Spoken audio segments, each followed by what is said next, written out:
thank you for a truly inspiring video. That video really was inspiring. Really felt good to see that. And I want to thank everybody at the Cornell Cooperative Extension for this opportunity to speak to people about what we're doing. And I see it aligns with some of the same messages that I saw in some of the videos. Really powerful. The CIA and Cornell has always had a special relationship, so and we continue to. And when we talk about food and farm, it gets deeper and more wonderful. So I would want to say one thing about the book. As long as we continue to focus on making plant-based foods extremely flavorful and wonderful, we're on the right road. We are truly on the right road. And I want to share the screen with you, but I want to start off by telling you a little bit of a story.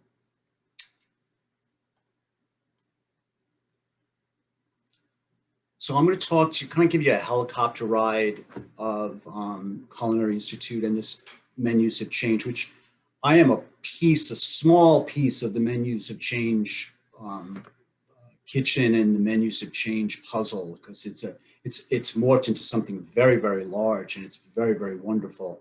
And I think by the end of this little presentation, you'll have a little taste of what it's about. But I wanted to start off by telling a little bit of a story about the power of a chef, I like to say.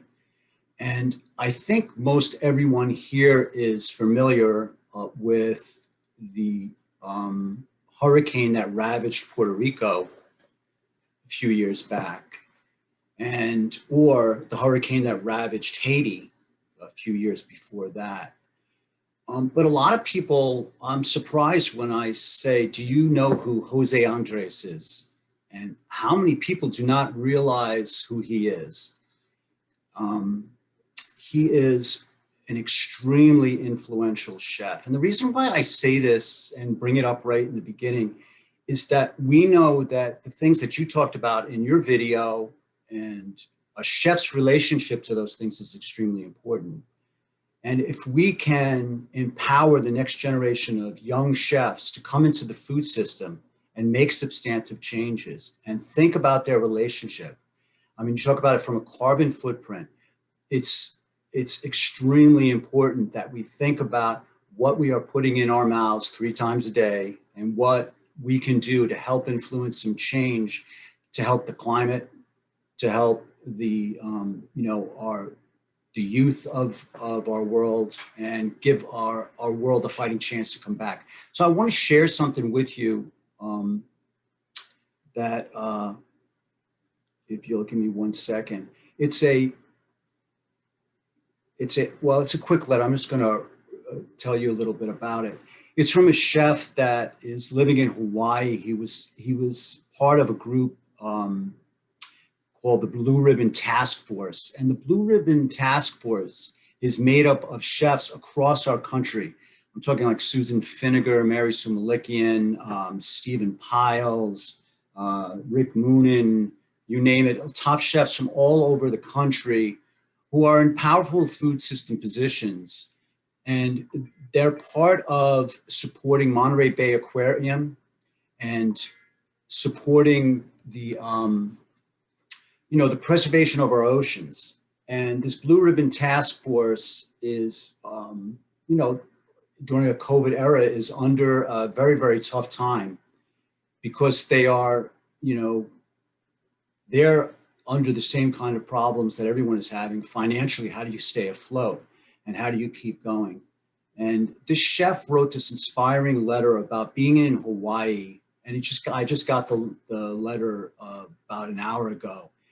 And about how he saw the local fish, the sea turtles coming back, coming closer to land, and how there was this like reinvigoration of the waters around Hawaii that he hadn't seen in years. An inspiring story. But there's so many chefs that want to protect our oceans and want to make sure that the fish that we're buying is sustainable, that we're doing the right thing for the future of our planet and of our oceans. And that's one small area. Someone like Jose Andres went out, and because of what I say, really the power of mise en place, the chef's organizational abilities, was able to take what was pretty much a mess in Puerto Rico If you get the opportunity to read the book, I think it's really inspiring. We Fed an Island, written by Jose Andres, and he went to Puerto Rico, and through his organization and getting the chefs of Puerto Rico to commit to helping to feed people, to using their kitchens, to get them up and running, they took what was a mess of things being sent to Puerto Rico and not being utilized, not getting out to the people. And he put in systems all over the island to help feed the people of Puerto Rico. And he really did the same thing in Haiti. He eventually, he now has the World Food Kitchen, where he is going into troubled spots around the world. And this is the power of one chef. I also like to tell the story about the negative power of one chef. One chef could change a fish species. I tell the story about how when I was in New York as a young chef, one chef bought the market out on a fish. It became so popular, the price went up by 10 times, and all the other chefs decided they wanted to buy it, which they had to put a moratorium on that fish species. Now, we've seen that time and time again. So how important is it for us to train our young chefs to understand the power that they have in their purchases, the power that they have when they feed other people? So I am truly inspired by Jose Andres and what he's done. And another great example would be someone like Dan Giusti. Dan Giusti was working at the top restaurant in the world at the time and running it, Noma, and came back to the United States. And he could have gone anywhere. He could have had investors out the kazoo. He could have opened a restaurant in New York City, no problem. He comes back to Connecticut, up by Stonington, and starts trying to change the food in the public school systems, because it was really in bad shape. And from there, he's now working with the New York City public school system and their food program. And it really powerful story there. And he's been featured on a bunch of news programs. I don't know if you've ever heard his name, but Dan Giusti is part of our advisory council at the Culinary School, and a powerful chef for positive change in one arena. So that's just one small area. School food system, seafood. Then we think about the meat industry. For years, we have basically made animal protein center plate. So every plate was designed around animal protein, and that was considered, that your protein source. So in the chef's mind that are now entrenched in every major hotel and out in every food service establishment, are creating plates that have that kind of single motivation, that a meat item surrounded by some vegetables.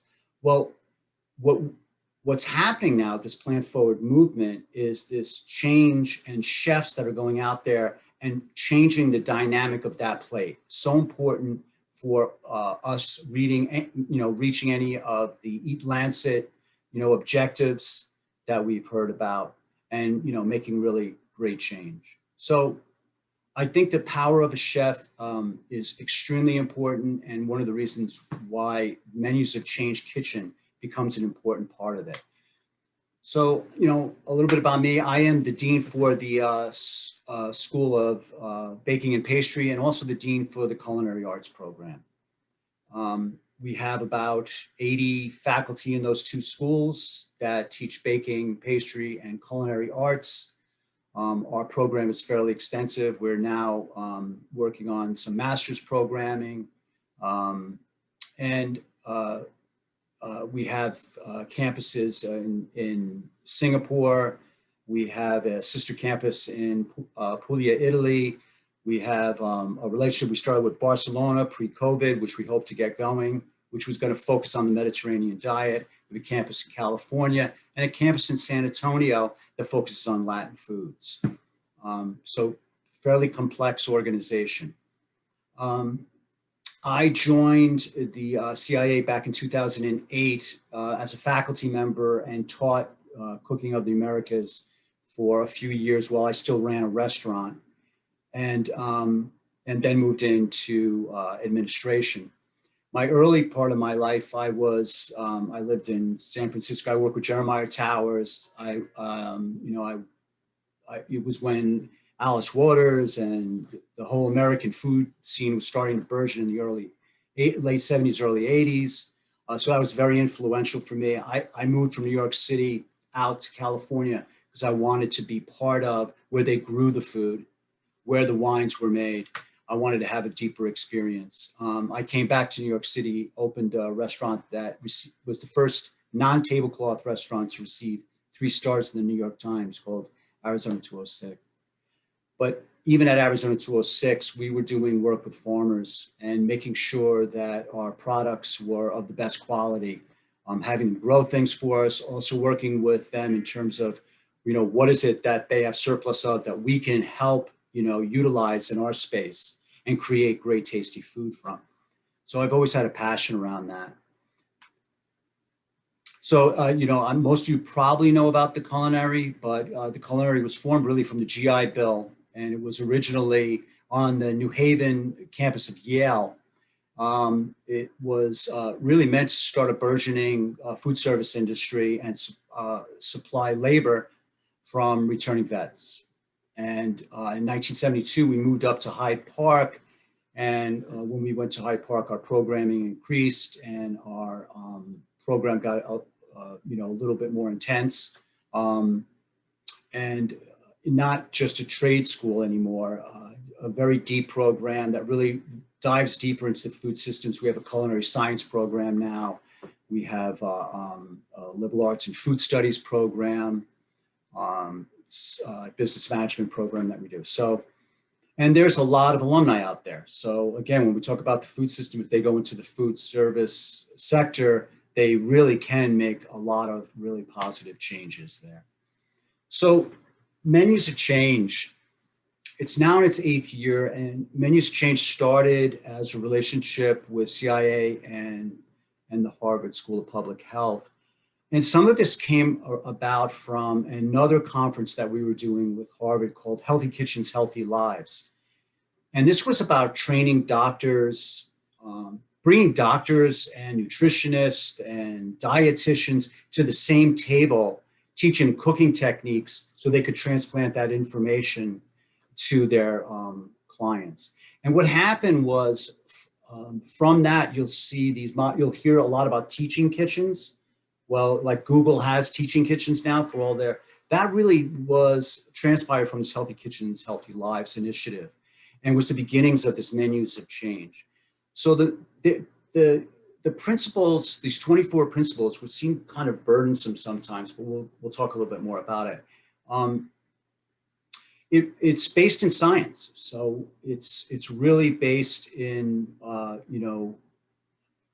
understanding the science so that industry can move with chefs and with the medical community on a common path, because you can't just shut down businesses because they're, for example, these huge businesses such as Campbell's, just because their soup is so high in sodium, it's better to get them to have low sodium soups than to just nix Campbell's, because they're a powerful player in the marketplace. So trying to get them to stay at the table and to see that they could make changes and that there's a market for it was an important part of Menus of Change.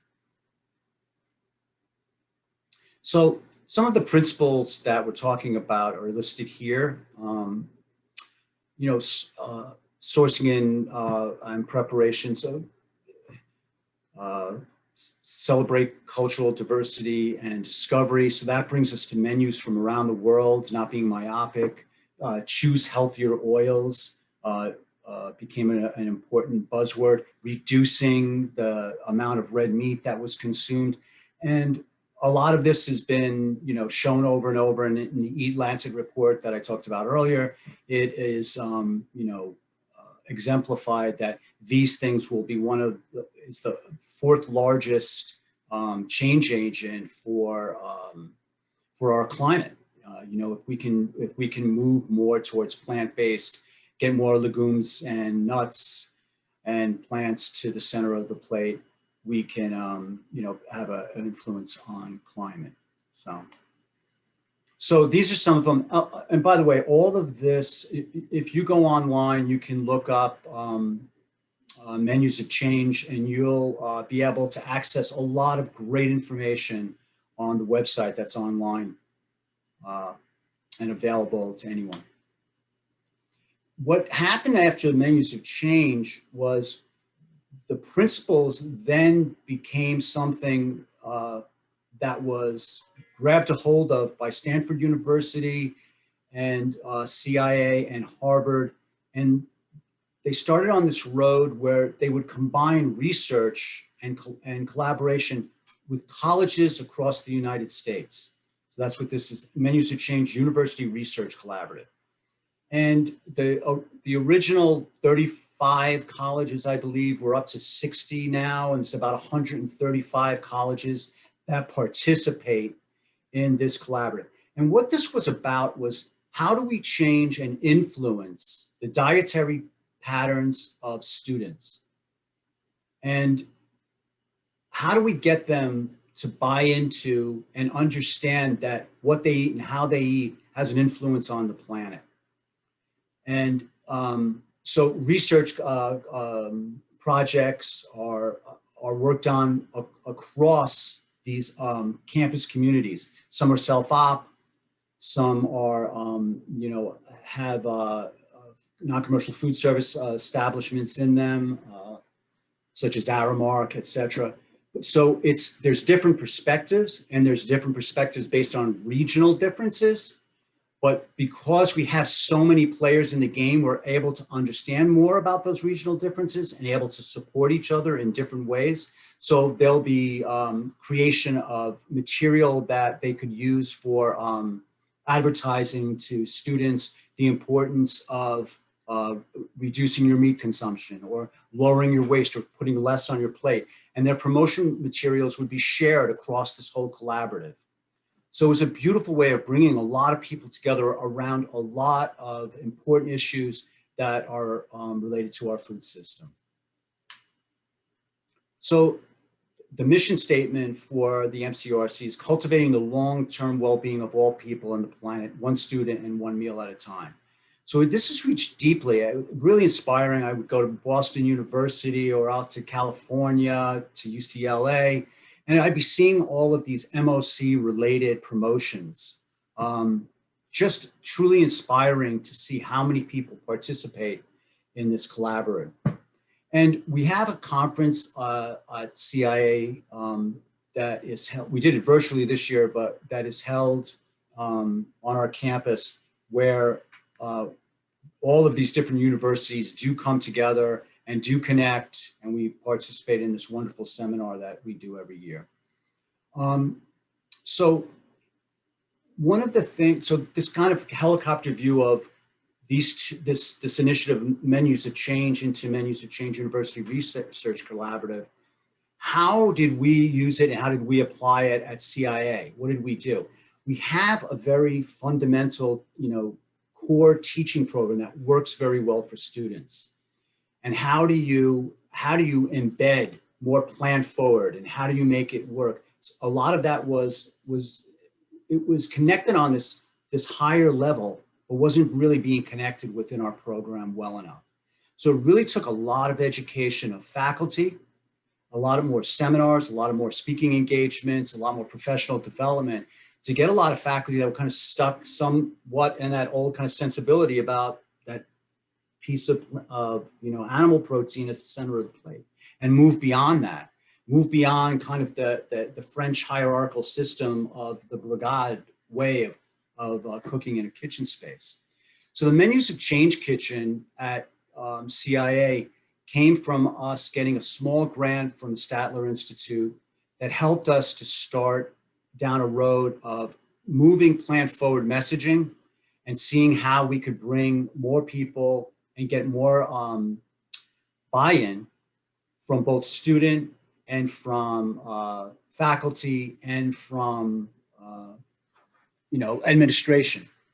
So the Menus of Change Kitchen is operated by our Menus of Change chef, and her name is Alexandra Sarabelli. I think she might even be on this call.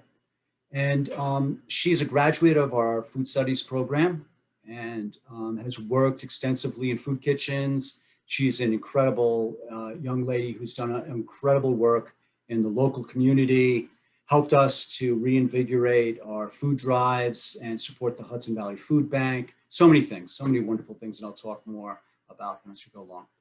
But the Menus of Change Kitchen for me should be this constantly evolving operation.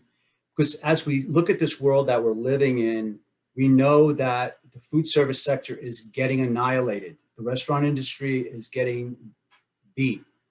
And it's extremely sad. But most of those chefs, the good news is most of those chefs have pivoted and are helping to do positive things in their local community.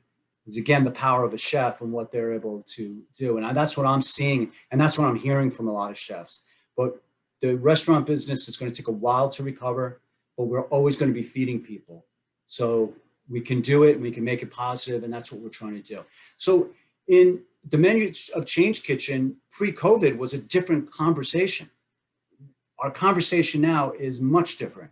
And how does a Menus of Change Kitchen, whose main message was about moving plant forward, reducing waste, finding ways to reutilize, resource, increase nutritional content, making sure that it was a balanced meal, seeing that allergen-friendly foods were prepared, making sure that the vegan and the vegetarian audience was satisfied. So it took on a lot of different roles. And it needed to have a lot of flexibility and someone that was creative. So down here below, you'll see on this Instagram, this Easy Being Greens, their Instagram handle. It's worth taking a look at and jumping on and checking it out. They make some beautiful food. It's inspiring for the students. The students are able to get involved in a different way than the standardized kitchen, where they're learning very fundamental techniques, and they're getting repetition beat into them so that they truly understand the importance of why those techniques make a difference. So I have this quick video from a couple of students that I would love to share with you. If Tara, you could do it for me. Thank you.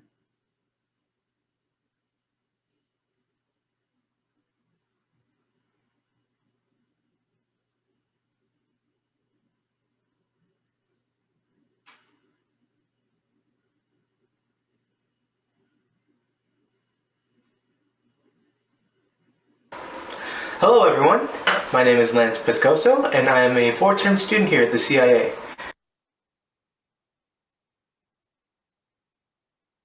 I've been working with the Menus of Change Kitchen for about 3 months and it has been quite the experience.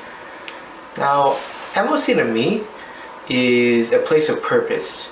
It's a place where I feel comfortable dedicating my time and effort to, and for a while I was just going through the motions of college and classes, until MOC really gave me the opportunity to plant my feet and make some positive change in our community. Our focus has always been to provide the campus with healthy, sustainable food options, and our staff is a bunch of great people doing wonderful things, and I'm glad to be part of it all. Menus of change can mean a lot of different things to a lot of different people, but to me, menus of change is about change and about giving back. A lot of people still need to realize that meat doesn't always have to be the center of the plate. You can just get as much nutrition and as much flavor, sometimes even more flavor out of different vegetables as you could a filet mignon. And especially in times like these with climate change and everything, people need to start looking into more of a plant-based diet.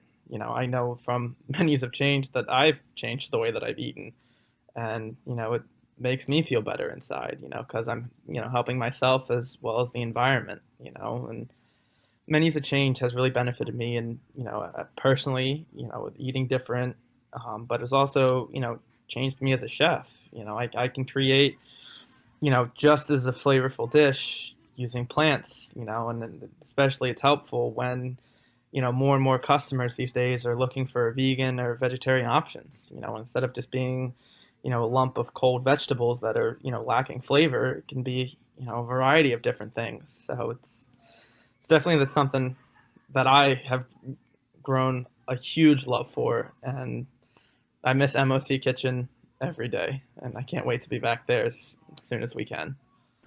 Hi, my name is Katie, and I work in the Menus of Change kitchen with Alex Sarabelli.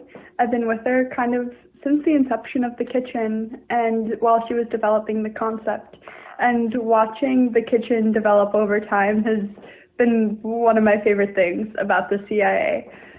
I learned so much about product utilization, how to use every part of everything, every undesirable food item that the storeroom is going to throw away.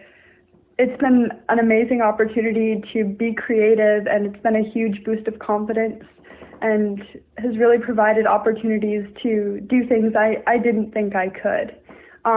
Alex has been there every step of the way and has provided incredible support to her student workers. It's always been a safe place and a fun place and a diverse place where people can really teach others about their culture and come together as an organization just wanting to reduce our food waste at the CIA. And meeting everyone that's as passionate about it as I am has been a great opportunity to make friends and meet people. And it's a memory at CIA that I'm never going to forget. If you haven't been to the kitchen, definitely check it out. It's one of my favorite places. Thank you, Tara. Thank you for popping that up.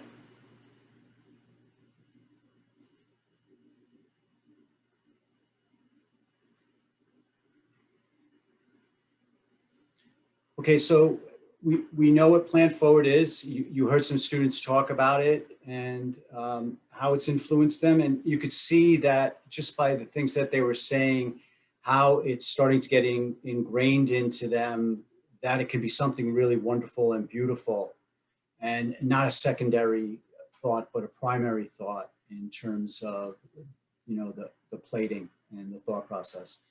So, we just started down a road with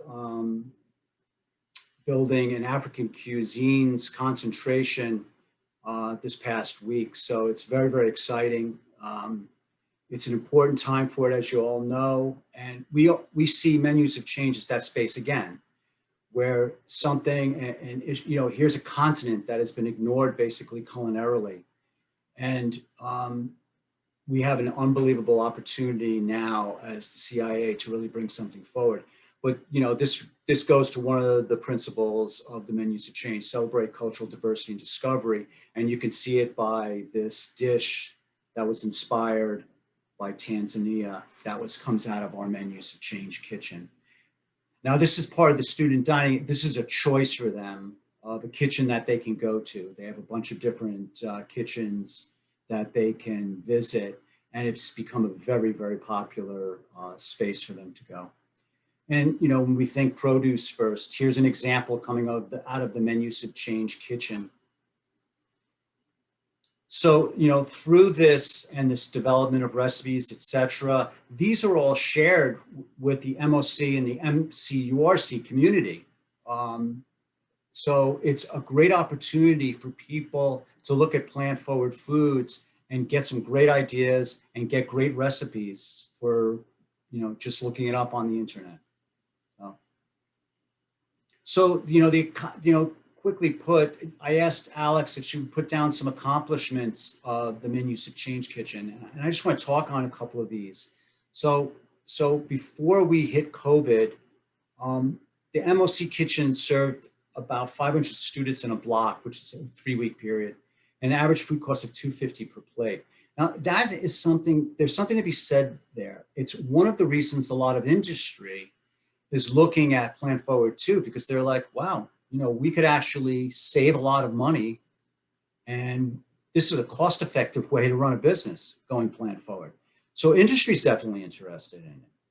The other thing is that behind that 250 per plate is real utilization. There's real focus on it. It's like walking into the space going, you know, I'm going to have a complete plan for all of the product that I have.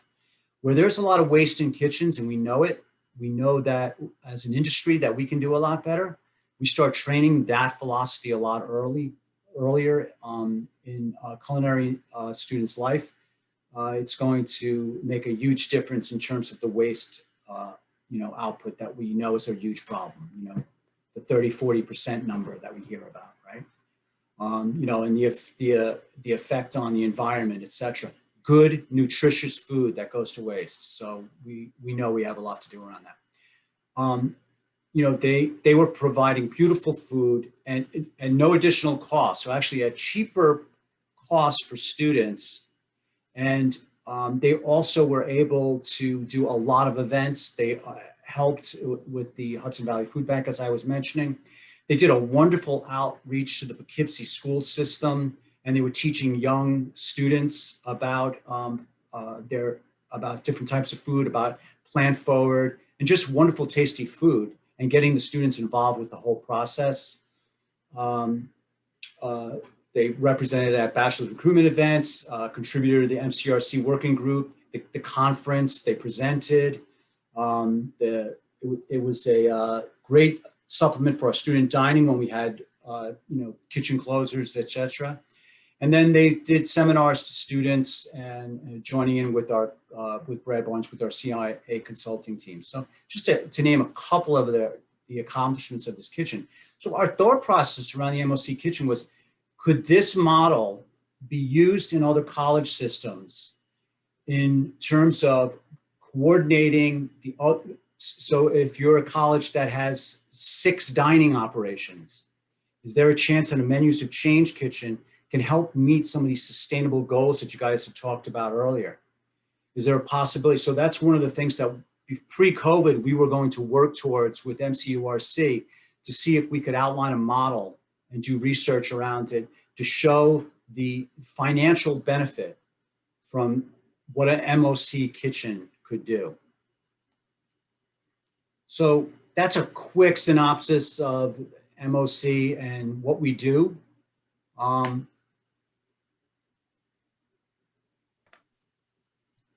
Thank you so much for that presentation. If anyone has any questions, feel free to put them in the chat. We've had a lot of comments in here about how delicious the dishes that you shared looked. And one comment, let's start training 4-H youth about this. I know we had a Culinary Days program, and we had planned to bring the 4-H youth to the culinary to show them some of the work that you're doing over there. So that's really cool. Very interesting talk. Thanks, Dean Walsh. Thanks so much. Fascinating stuff. What a great program. Also, I love Jose Andres too. Yeah, it's a great guy. We're working on another project actually with Jose Andres in West Point, which should be really interesting, where we're going to do a small class with our food studies group. And Jose Andres is going to address what his work was on some of those islands in food relief. Oh. One question, where did the meat-centered diet come from? Well, I would have to say, well, first off, historically, if you look at letters that were received by immigrants coming to the United States, the letters back to the homeland, many of them mention the fact that they were served meat when they came to the United States. I found that to be an extremely interesting thing. So our kind of meat centricity, pushed itself west because now there was an availability of land, an availability to grow. And so it kind of drove this meat industry. And because the lack thereof became the want of, and because humans are fairly efficient, and then once they had the land, et cetera, it became something that, just grew and morphed. Now, from a culinary perspective, having great meat was always, the great meats were fed to the royalty, right? And one of the great stories is of like around the Pyrenees. All of the fatted goose, right, would go to royalty, and that fatted liver was what the peasants ate. They got the feet, the liver, and what did that liver become? Became the royalty thing later on, which became foie gras, right? So, food of the peasant becomes something that becomes a specialty item later on, right? But so their lack of being able to have meat became something that drove them. The Italians came here to the United States because they wanted land, they wanted to be able to have their own foodways, and they needed work. A lot of it was done. The Irish were farmers, but they came here, and because of the mess that they had with England, they didn't want to farm anymore. So they became service workers, right? So that's some of the story behind the meat thing. That's a whole nother conversation. But one thing I want to say is people are, humankind is extremely efficient. We've worked our way into some big messes, but I really am a believer that we can work our way out of a lot of big messes too. Maria Reidelbeck, who's working on the cookbook project with us, said, fantastic program. It's great to hear how popular it is with students. And then we have a question here from Mary Lou. Could local venison play a role in MOC Kitchen with low carbon footprint, or is it plants only? So it's plant forward, but we still have, one of the goals that we have is that we can have a item with meat, but we want to be able to also, protect the vegan and vegetarian market. So we do things like if someone wants it, a dish that does have meat or fish in it, we can make it for them and make it vegan or vegetarian. They have that adaptability to be able to work in that space. So venison's perfect. It's an absolute, my wife was just saying to me the other day, she goes, I really do miss venison since we closed the restaurant. I would like you to get some venison. So yeah, venison would be good. It's a lean meat. It's wonderful. That would be a perfect thing. But our portion would probably be around 2 to 3 ounces in the MOC kitchen. Any other questions from any of our attendees, comments? We are at 8:03, so we are pretty good on timing. We did it. You. We did it. When you first had me asked me to do this, and you said, well, basically like 15 minutes and then 15 minutes to have some questions. I was like, wow, I better be careful how much I talk. So well, I really appreciate it. It seems as though this is going to wrap up our annual meeting. So thank you so much for joining us and presenting with us today. We really appreciate it. And thank you to all of those in attendance today for joining us and hearing all about the work that we've done with our organization. I'm really proud of that as well. Thank you, everyone. Thank you. You're inspiring.